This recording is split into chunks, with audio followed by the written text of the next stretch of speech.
Gecelerin bile güzel yıldızları var.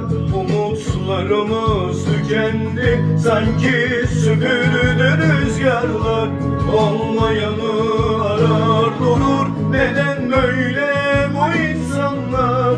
Yaprak dökünce bir bahar.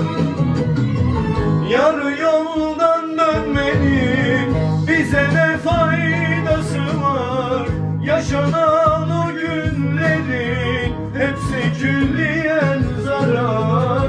Seni candan sevmenin büyük bedelleri var. Cehennem cenneti sevdiği için yanar. Yarı yoldan dönmenin bize ne faydası var? Yaşanan o günlerin hepsi külliyen zarar. Seni candan sevmenin büyük bedelleri var. Cehennem cenneti sevdiği için yanar.